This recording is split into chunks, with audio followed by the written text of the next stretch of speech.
نحن نقص عليك نبأهم بالحق إنهم فتية آمنوا بربهم وزدناهم هدى. ஷபாபுன் முன்ஹரிஃப், வழிதவறி போன இளைஞர்களுடைய பண்புகளில் ஷேக் உசைமின் ரஹிமஹுல்லாஹி தஆலா இன்னும் என்ன சொல்லுகிறார்கள் கவனிங்கள். இந்த வழிகட்ட இளைஞர்கள் தான் மார்க்கத்தின் நேரான வழியை விட்டு விலகிச் செல்பவர்கள். நேரான பாதை அல்லாஹ் சொல்வது, நபி ஸல்லல்லாஹு அலைஹி வஸல்லம் சொல்வது, சஹாபா ரலியல்லாஹு அன்ஹும் போன பாதை. இந்த பாதையை விட்டு இந்த இளைஞர்கள் தடமாறி போவார்கள். முஸ்லீம்களின் கூட்டமைப்பை விட்டு விலகிச் செல்பவர்கள், அதாவது ஜமாத்தோடு ஒன்றுபட்டு இருக்க மாட்டாங்க, முஸ்லீம்களோடு ஒன்றுபட்டு இருக்க மாட்டாங்க. கூட்டமைப்பு என்றால் என்ன? அல் ஜமா. அல் ஜமா என்றால் ஒரு முஸ்லீம் தலைவர், ஆட்சியாளர் இருக்க, அவருக்கு கீழே முஸ்லீம்கள் எல்லாம் ஒன்றுபட்டு விட்டால் அவர்கள் ஒரு ஜமா, ஒரு கூட்டம். இந்த கூட்டம், இந்த இளைஞர்களுடைய பிரச்சனை என்ன தெரியுமா? இந்த கூட்டத்திற்குள் இருந்து விலகி செல்வாங்க. அதாவது அந்த முஸ்லீம் ஆட்சியாளருக்கு கீழ் இல்லாமல் அந்த ஆட்சியாளரோடு இவர்கள் சண்டை பிடித்து கொண்டு, அவருக்கு எதிராக ஏதேனும் சூழ்ச்சிகள் செய்து கொண்டு, மக்களை குழப்பிக்கொண்டு, அந்த ஆட்சியாளருடைய தவறுகளை எல்லாம் பரப்பிக்கொண்டு இவர்கள் என்ன செய்வார்கள்? கலகத்தை கொண்டு வருவார்கள். இந்த கலகத்தை கொண்டு வரும்போது முஸ்லிம்களுடைய ஒரு ஜமாத்தாக, ஒரு கூட்டமாக அவர்கள் ஒன்றுபட்டு இருக்கும்போது அதற்குள் பிரிவினையை கொண்டு வருவார்கள், பிரிப்பார்கள். அப்போது என்ன ஆகும்? இவருடைய பிரச்சாரத்தை உள்ளே கொண்டு போகும்போது இவர்களுக்கு ஆதரவாளர்களை ஒரு கூட்டத்தாரை உருவாக்குவார்கள். அப்போ அந்த ஆதரவாளர்கள் இவர்களுக்கு அதிகரிக்க அதிகரிக்க ஏற்கனவே இருந்த ஒரு ஜமாத்திற்குள் இன்னொரு ஜமாத்து அதிகரித்து, அப்போது முஸ்லீம்கள் ஒன்றுபட்டிருந்த நிலை போய் ரெண்டுபட்ட நிலை வரும்.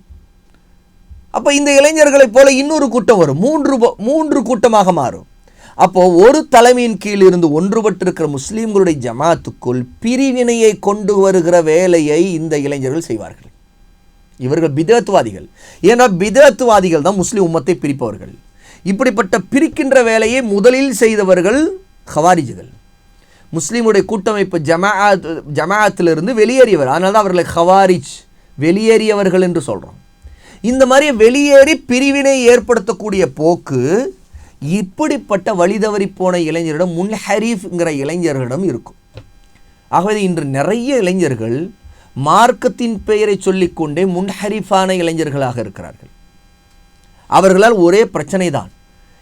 இந்த பிரச்சனையை அவர்கள் தங்களுடைய பேச்சு செயலின் மூலமாக கொண்டு வந்து கொண்டே இருப்பார்கள். இவர்கள் அமைதியாக இருக்க மாட்டார்கள். இந்த இளைஞர்கள் எப்போதும் மக்களை டார்கெட் பண்ணி, ஆட்சியாளர்களை டார்கெட் பண்ணி என்ன செய்வார்கள்? இவர்களுக்கென்று ஒரு பாதை அமைத்து கொண்டு, ஒரு சிந்தனையை ஏற்படுத்தி கொண்டு அந்த பாதையிலே செல்வார்கள்.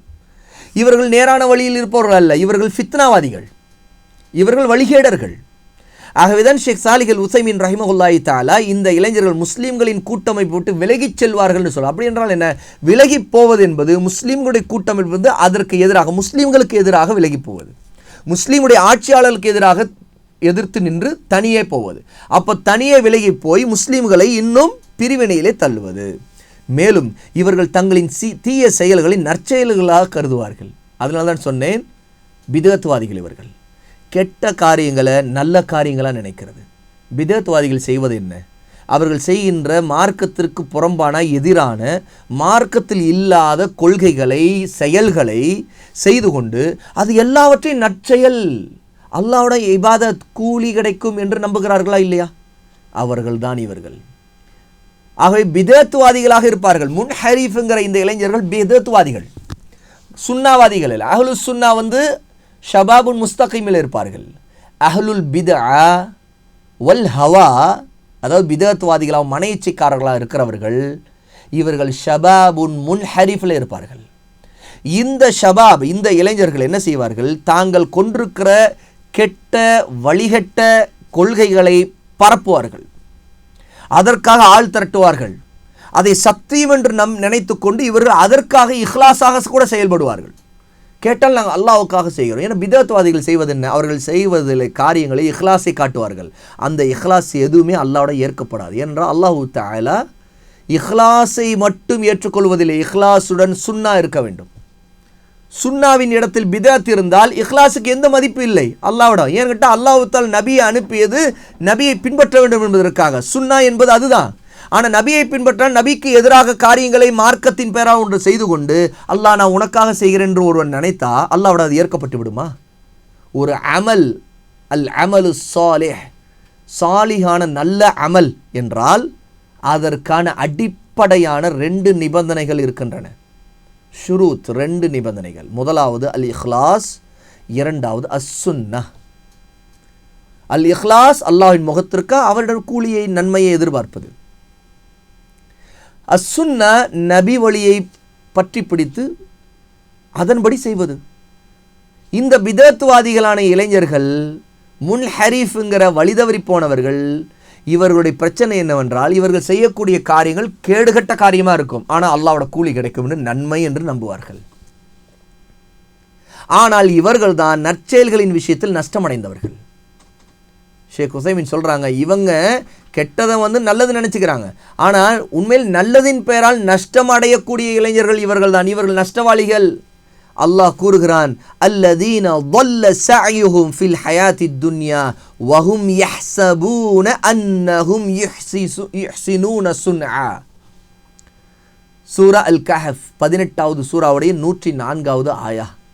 அல்லாஹ் சொல்லுகிறான், யாருடைய முயற்சி இந்த உலக வாழ்வில் பயனற்று போயிருக்க தாங்கள் மெய்யாகவே அழகான காரியங்களையே செய்வதாக எண்ணிக்கொண்டிருக்கிறார்களோ அவர்கள்தான் இவர்கள். அதாவது செய்ததெல்லாம் வீணாக போனது, எந்த பயனும் இல்லை, நேரம் வீணு, சக்தி வீணு, கூலியும் கிடைக்காது, தண்டனை தான் கிடைக்கும். ஆனால் இப்படிப்பட்ட காரியத்தை செய்துட்டு அல்லாஹ்வோட கூலி கிடைக்கும், கூலி கிடைக்கும், கூலி கிடைக்குன்னு இந்த முன்ஹரிஃபான பிதத்துவாத இளைஞர்கள் நம்பிக்கொண்டிருப்பார்கள்.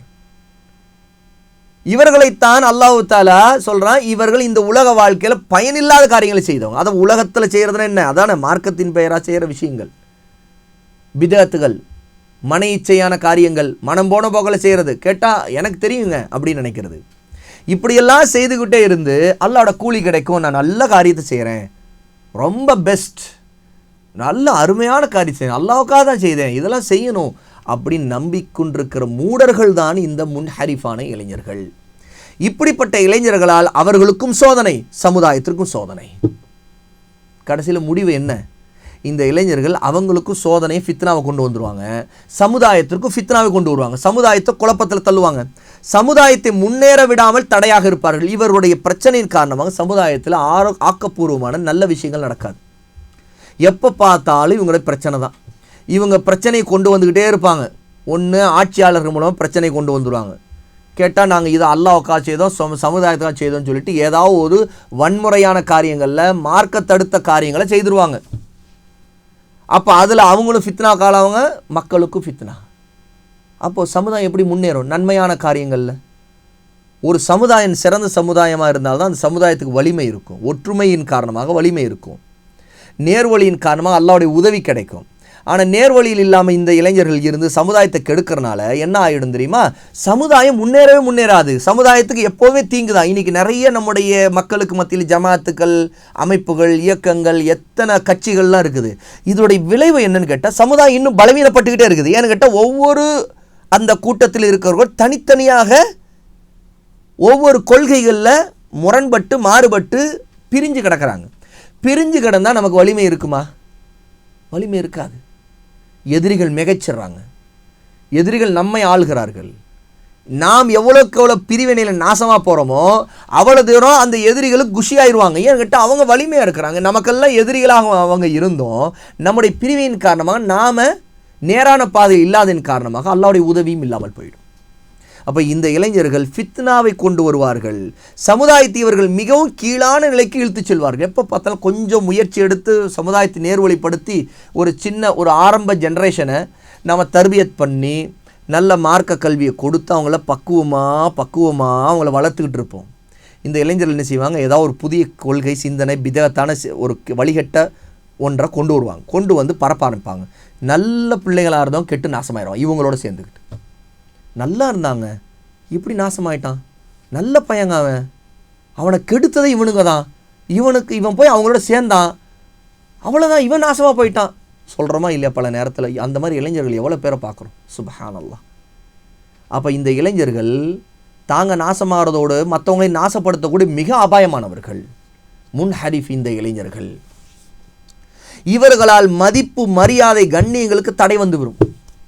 முஸ்லீம்களை பற்றி மதிப்பு மரியாதை போயிடும், கண்ணியம் போயிடும். இன்றைக்கி வந்துருச்சா இல்லையா?